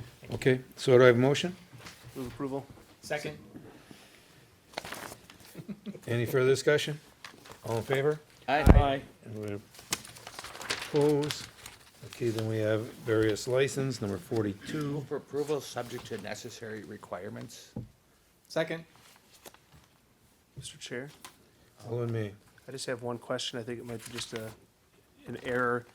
St. Rita's Parish, the same dates, same time, same address are listed twice. Is that, I just want to make sure we're not accidentally approving another date that was intended. You see St. Rita's Parish? Mm-hmm. Last of it. They're not asking for a second. They just got reprinted apparently. Okay, okay, good, good, good. That was my guess, but, Yeah, that's what it looks like. okay. Okay, I just want to point out, I got a note here that says, and as amended to include Emily Arndt, bartender? Including, the bartender's license in the applications? Amy Arndt is on the list here. Yes. Oh, she is, okay, so I don't know why. She isn't on the list or she aren't on She the list? is. Oh, I get it. She is on the air. But why is there an asterisk in front of her name? And no one else's? Is there a reason why Not on she's my called out list. separate? What's the note say? No. Not on my Maybe that's list. just this is a newer printout. Where are you looking? It's updated. Oh, okay, sure. I'm not sure. She's on the It's not agenda, on yours. so. I don't have that. What's? She's, on my agenda. oh, she's on the agenda? Not on my Okay. agenda. Okay, if there's any, On mine. check into it, and if there's any problems, we take care of it later. So, The intent is we would approve her too. Yeah. Yes. I have a motion and a second. Is there any further discussion? All in favor? Aye. Anyone opposed? Motion carried. Then we have the police report, 53. Let's just do the 53. 43. I'm sorry, 43. I move to place on file. Second.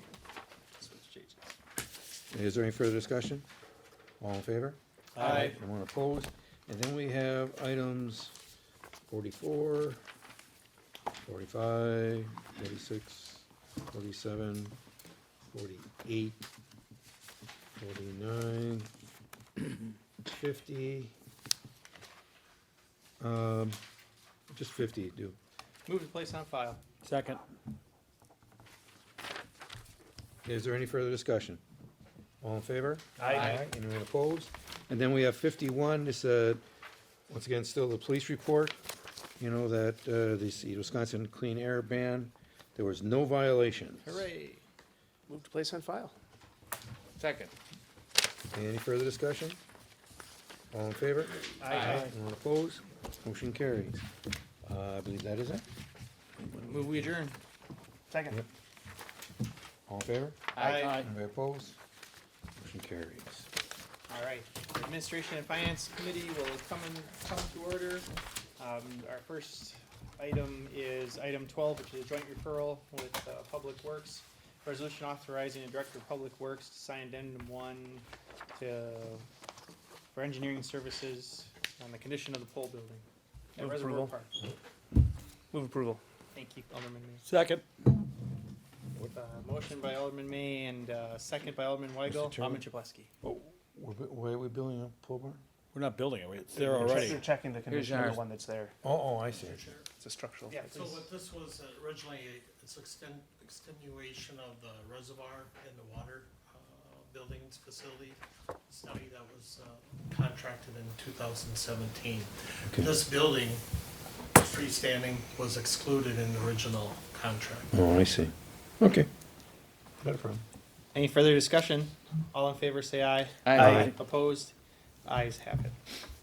And item 12A on the supplemental agenda, a request from the Director of Public Works to amend truck driver position to a truck driver lead position. Move approval. Second? Motion from Alderman May, second from Alderman Chapletsky. Any discussion? Mr. Chair, Yes. I have a question. You mentioned or I saw in the write-up that there were previously 2 truck driver leads. Those individuals left. So, So, in that so- discussion, what I was wondering is how come those lead positions disappeared and we're re-upping them again? Wouldn't we just be filling one that we already approved? so those two positions, officially, in the second paragraph, the title, their payment, their compensation was in another category. So there's 2 categories for truck driver. Regular truck driver in item D, and then E, truck driver lead. The individuals that were designated as lead through the Charles Detman job description questionnaire, there's another salary area under section E. Those 2 individuals, as well as other drivers that are experienced, are in the performance zone of both category E as well as category E. We just did not officially, it was Okay. identified to me that we officially named them as lead. Got it. But they are being compensated in that category Okay. and have performed the duties as such. So with this, we have 1 candidate that had supervisory experience, and we would have to amend truck driver recruitment to a lead. The other individuals that performed that or were designated were promoted to other positions. Mr. Chair. Yes, please. And just to clarify a little further, those truck driver lead positions were never approved in any budget. There was no item that said Got 2 it. truck driver leads. It just said truck driver. While the salary schedule said truck driver lead, it wasn't in the budget. In the budgets, this is just So basically a we're budget. requesting that you change. give us the authority to do that. Got it. To fix it. Okay. Any further discussion? All in favor, say aye. Aye. Opposed? The ayes have it, including Alderman Rhodes. Alderman Rhodes, say aye. Excuse me, aye. All right, thank you. Thank you. He's good worried about you. Item I'll be 13, okay. resolution Never coughed like that when I from, was smoking. to approve a commercial facade improvement contract, at 7506. Move approval. Thank you. Second. We have a motion from Alderman Weigel and a second from Alderman May. Any discussion? All in favor, say aye. Aye. Opposed? Ayes have it. Item 14, resolution to approve another commercial facade improvement contract. Move approval. We have a motion from Alderman Weigel. Is there a second? Second. Second from Alderman Rote. And this would be the butcher shop? And he settled on a name? I thought we gave out. Yes. Becker Meats? Becker, not Beecher, Becker? It is correct. It's actually pronounced wrong the way we say it. It's actually Becker. No kidding. That's the name of the road. No, I don't know if he's actually fine-tuned the name. He's selling T-shirts, I think, already. He was here, we could have asked him, but Didn't want to embarrass him. no. Mr. Chair, Alderman May. didn't we authorize, You already, I just caught this, and there'll have to be another resolution to rescind a previous one. The previous one was block grant. This is gonna be what, is a half mile of the tip, we're gonna use that because he's adding a lot of construction. Frees up the And CDBG it, too. and it doesn't have to do with any prevailing wage requirements over the rest of that construction. Any further discussion? All in favor, say aye. Aye. Opposed? Ayes have it. Item 15, resolution relative to authorizing cooperative purchase of the school crossing guard services. Move approval. Motion from Alderman Weigel. Second. Second from Alderman Rote. Any discussion? Yeah, Bob, so we have this pretty much taken care of, this crossing guard issue, is that what the deal is? Well, this will, this contract will hopefully, it'll get us into have an extra covered by the company. The company will come in and take over the sites that we've hired back some LTEs for this year. As soon as we get approval, they can start working to get in and taking control of those individuals. And then as they hire more people, they'll take more corners away from us. So it'll get the police department and some other city departments volunteering out of the game of actually manning the crossing guards. And so it'll get us back to where we were before the other company went on. Okay, thank you. Any further discussion? All in favor, say aye. Aye. Opposed? Ayes have it. Item 16, resolution relative to accepting a proposal from Vanguard Computers. Move approval. Second. Motion from Alderman Weigel and a second from Alderman Chapleski. Any discussion? All in favor, say aye. Aye. Opposed? Ayes have it. Item 17, resolution relative to authorize and purchase from cross-match of 2 new live scan fingerprint. Move capture approval. systems. Thank you, Alderman May. Second. And a second from Alderman Rote. Any discussion? All in favor, say aye. Aye. Opposed? Ayes have it. Item 18, resolution to repeal the City of West Dallas policy and procedures as listed. Move approval. Second. Motion and a second. And Rebecca, on this is just what we were talking about before, where in our last meeting, where if it's already in the budget, that we don't need to approve it. Correct, so an item like we had the truck driver before, that would still come before the committee because it is a change. But anything that already is included in the budget, would just go through the process unless there was a disagreement about filling that. The other thing that is changed in here is, the reference checking portion. Our policy was not in accordance with applicable laws regarding that, so we're up to date to ensure that we do it, to be compliant with laws, so. That's good. Thank you. Mr. Chair? Yes, Alderman May. I support this. It cleans up and makes it a little bit easier for hiring and those sorts of things. One thing I did like before is we could, by seeing those requests to fill vacant positions, we had an idea of where the turnover was happening within the city. Is there a way to get like a quarterly or halfway through the year report on, Yeah, we can. nothing fancy, it definitely- can be a simple table, we filled these positions. We do get yes, we can do that. Yeah. I don't want to take up too much time with anybody, just. Yeah, I think just that's an excellent notification. idea, Yeah. similar to that, Accident motor. report. That's Yeah. what I was just Yeah. gonna say. Yeah. Yeah, the accident thing. Like the Yeah. accident reports, yeah, thank you. Okay, that's item 18, we voted on that, and, item 19, did we vote? I marked it as, thank you for correcting me. All in favor, say aye. Aye. 18, opposed? Okay, item 18 is approved. Item 19 is a resolution approving rescission and refund of property taxes. Move approval. Second. Motion from Alderman Weigel, second from Alderman May. Any discussion? All in favor, say aye. Aye. Opposed? The ayes have it. And item 20, resolution approving 3 government, municipal, public funds banking resolutions. Move approval. A motion from Alderman May, Second. second from Alderman Weigel. Chair, I do have a question. Yes, please, go ahead. I read those. They all 3 came up the exact same thing, or it appeared that way when I looked them up. Who are our 3 signers? We don't have 3 signers, we have 3 bank accounts with one bank. So usually banks will allow the mayor to send a letter or me to prove that I'm employed as, you know, whatever. This bank does not want to do that. They want these official resolutions approved. So we have 28 financial Oh, institutions. okay. This is the only one, 3 different accounts, which is why we need 3 resolutions. The 2 signers would be myself and the deputy treasurer. Excellent, thank you. First Business Bank.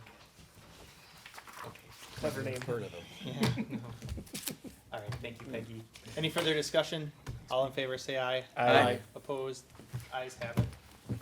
Item 21, resolution approving the open purchase carryovers and fund transfers and fund balance designations. Mr. Chairman. Yes, Alderman Shpusky.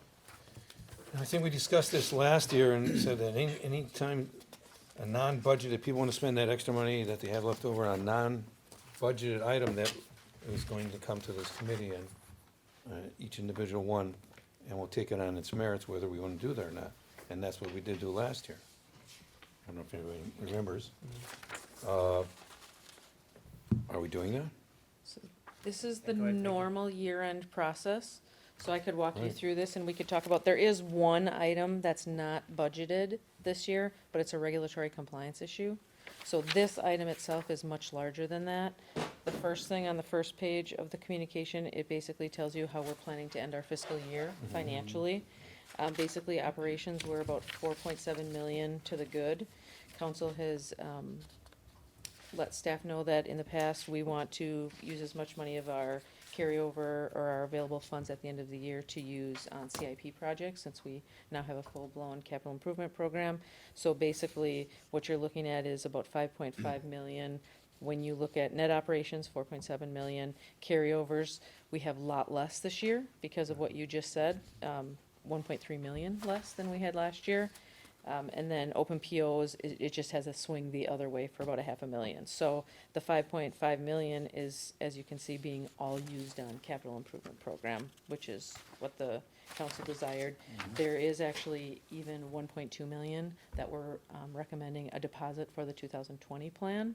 So we're not gonna put it in our fund balance if it's approved. We wanna keep it so that we can use it on the CIP, because what you can't do is take money in and put it out of your fund balance all the time. What that does is that makes our rating agencies very nervous, because they see a fund balance as a savings account, not as a checking account.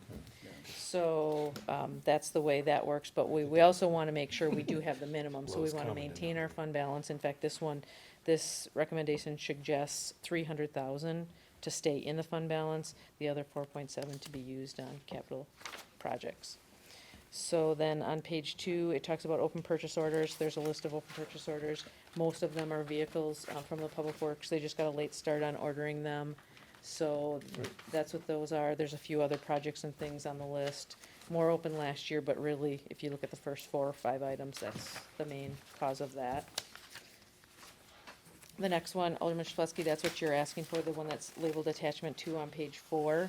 Those are the carryovers. So the first column is all of the things that were in the budget, and they're just being carried over. The second one is basically the council initiatives for the capital improvement program.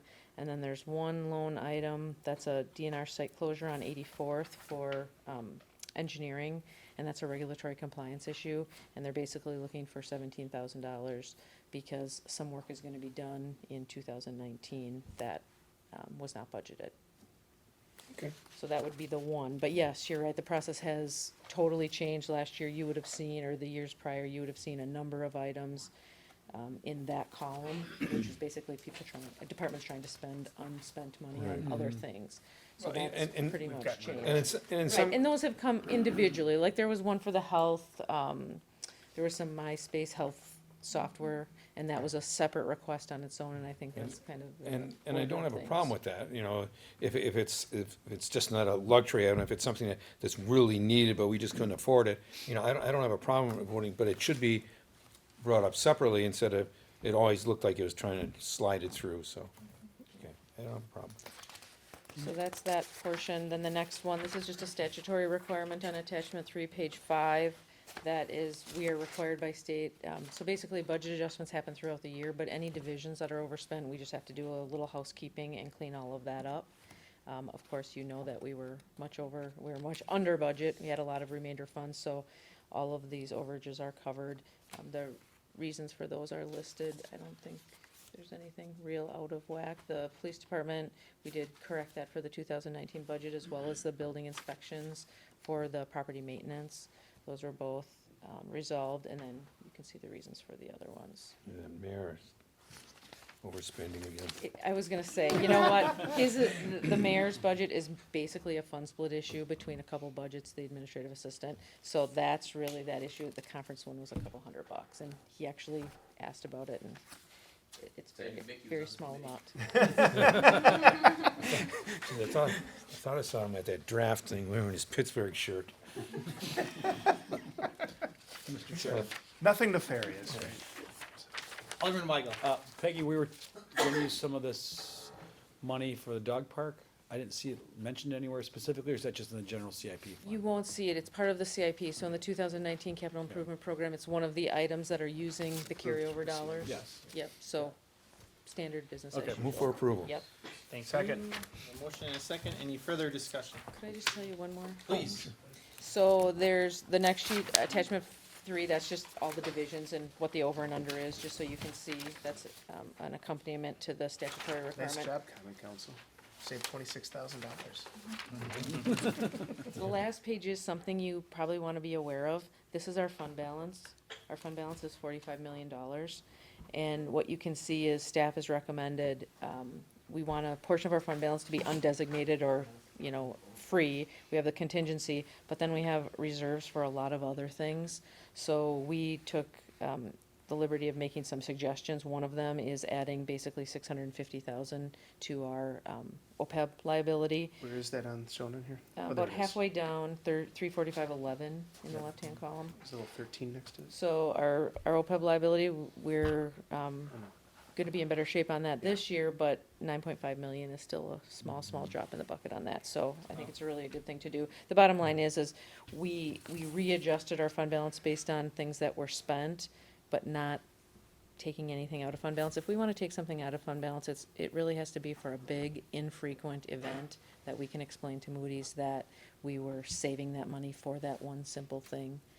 So we're trying to keep it level, but you can just see some of those adjustments, and we're talking about a lot of money, so that would be something you'd want to be aware of. Thank you. All right, we have a motion and a second. Any further discussion? All in favor, say aye. Aye. Opposed? Ayes have it. Item 22, communication from the finance director requesting to fill an accountant position. Move approval. Second. A motion from Alderman May and a second from Alderman Chaplesky. All in favor, say aye. Aye. Opposed? Ayes have it. And item 23, Move communication. for approval. Second.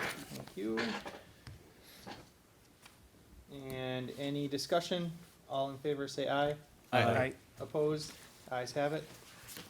Item 24, communication, discussion regarding citywide citizen survey and service delivery interaction surveys. Should we place that on file? That's a discussion. Yes. This is on the agenda because we're looking for some input from the committee and the council regarding citizen survey. That was part of the 2019 recommended budget that you approved, not only for citizen surveys citywide, but also when people interact with our departments to see what the service was given to them. We are drafting a survey that we intend to send out with the water bills over a series of months to all of the residents. We could have an outside firm do that for us, but minimally, I believe it would be starting at 15,000, and then there's add-ons up from that.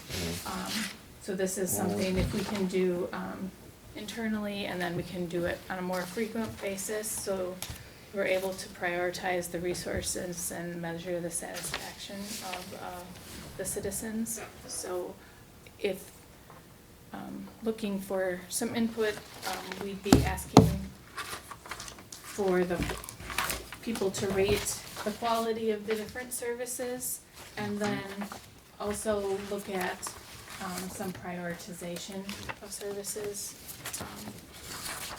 we do have a draft that I could share with the committee if you would like that. I can send it to the Yeah. council, Why and don't you then send it to you us then? can, let us know. Yeah, I- I'd like to get this going in the next month or so. Okay. Agreed? Sounds good. Just send us a Definitely. draft? Yep. Sounds good, Okay. yeah. Send an email, of course, we're talking about. Yes. Yeah. Yes. No, All right. no snail mail. Very Okay. good. And so, yeah, item 24 then, we'll place that on file for now. So can I? Move for approval. No, move to place on- Place and file. Second. Yep. And Actually we have just a said motion that. and a second.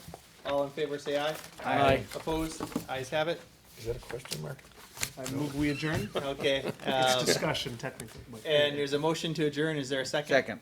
All in favor, say aye. Aye. Aye. All right. And I don't know if, yeah, Tom, were you gonna discuss the Sam's Club downstairs, or you do that already? Downstairs. Okay. Okay. That's what you're waiting for? They're getting Thank you. hungry.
Call the Common Council back to order.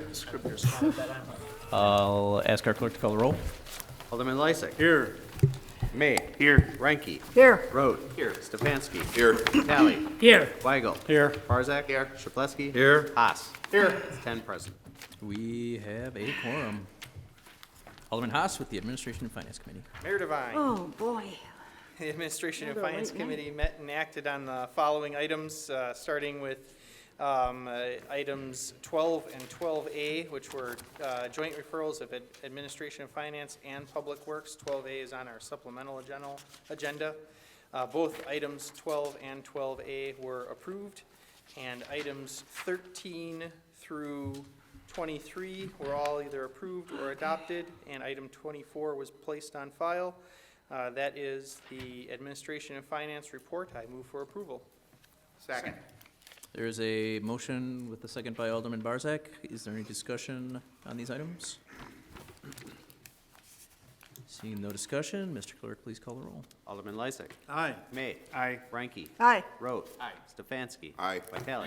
Aye. Weigel. Aye. Barzak. Aye. Shaplesky. Aye. Haas. Aye. That's 10 yeses. Motion carries. Thank you, Mayor Devine. Thank you. And now due to the Public Works Committee and their exhaustive agenda. Hey. Actually, we did have 2 items that were joint referrals, so there's 2 other items that were on there. However, we have one left. Item number 25 is a resolution adopted by all 5 members of the committee. I move for adoption of the committee's report. Second. We have a motion and a second. Is there any discussion? Seeing none, Mr. Clerk, please call the roll. Alderman Lysick. Aye. May. Haas. Aye. That's 10 yeses. Motion carries. That is all, Mayor Devine. Thank you. Safety and Development Committee, Alderman Lysick. Mayor Devine, I refer you to items 26, 27, 27A, 28, and 29. 2 resolutions and 3 communications. Resolutions for adoption, communication be placed on file. Acted upon, I should take no one off, I'm sorry. Alderman Vitale voted no on one. Communication, 27A. Everything but 27A. Acted upon favorably by all 5 members of the committee. I move for adoption of the committee report on those items. Second. There is a motion with a second by Alderman Vitale. Is there any discussion? There's no discussion. Mr. Clerk, please call the roll. Alderman Lysick. Aye. May. Aye. Ranky. Aye. Road. Aye. Stefanski. Aye. Vitale. Aye. Weigel. Aye. Barzak. Aye. Shaplesky. Aye. Haas. Aye. That's 10 yeses. Motion carries. I then refer you to item 27A on your agenda. It's communication from Beyond Vision requesting approval for a payment in lieu of taxes agreement for a property located at 1540 South 108th Street. Action by the committee was to place communication on file and recommend the city attorney renegotiate a pilot agreement with Beyond Vision. Acted upon favorably by 4 members of the committee, Alderman Vitale voting no. Second. There is a motion and a second. Is there any discussion? Mr. Mayor, can I state the reason? The reason I'm voting no was based on the fact that it should never been introduced as communication. I mean, I would love to see it as a resolution in reference of the pilot programs. Thank you. Thank you. Any other discussion on item 27A? Seeing none, Mr. Clerk, please call the roll. Alderman Lysick. Aye. May. Aye. Ranky. Aye. Road. Aye. Stefanski. Aye. Vitale. No. Weigel. Aye. Barzak. Aye. Shaplesky. Aye. Haas. Aye. It's 9 yeses and 1 no. Motion carries. That's all, Mayor. Thank you. Next up, we will have the License and Health Committee, Alderman Chaplesky.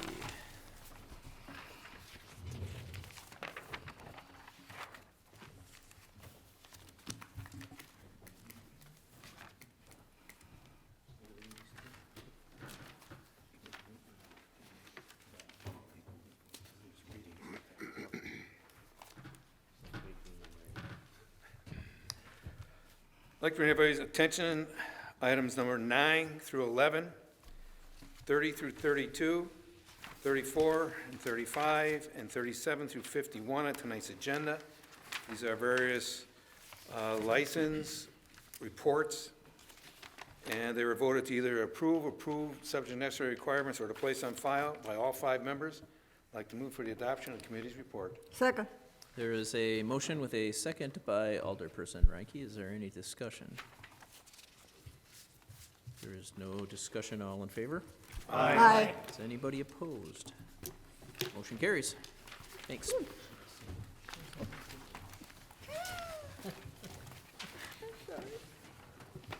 Advisory Committee, Alderperson Reinke. Mayor Devine.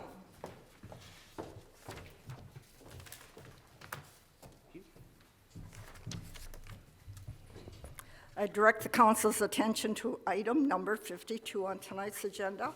It's Mayor Devine's appointments to the West Dallas Events Committee that the committee approved. I move for its approval. Mayor Devine. Second. There is a motion with a second. Any discussion? No discussion. Clerk, please call the roll. Alderman Lysick. Aye. May. Aye. Frankie. Aye. Rote. Aye. Stefanski. Aye. Tally. Aye. Weigel. Aye. Barzak. Aye. Chapletsky. Haas. Aye. That's 10 yeses. Motion carries. That was all, Mayor. Thank you. Mayor Devine. Alderman Lysick. I move that we adjourn until our next regularly scheduled meeting, Tuesday, May 21st at 7 PM. Second. There's a motion with a second by Alderman Vitale. All in favor? Aye. Anybody opposed? We are adjourned.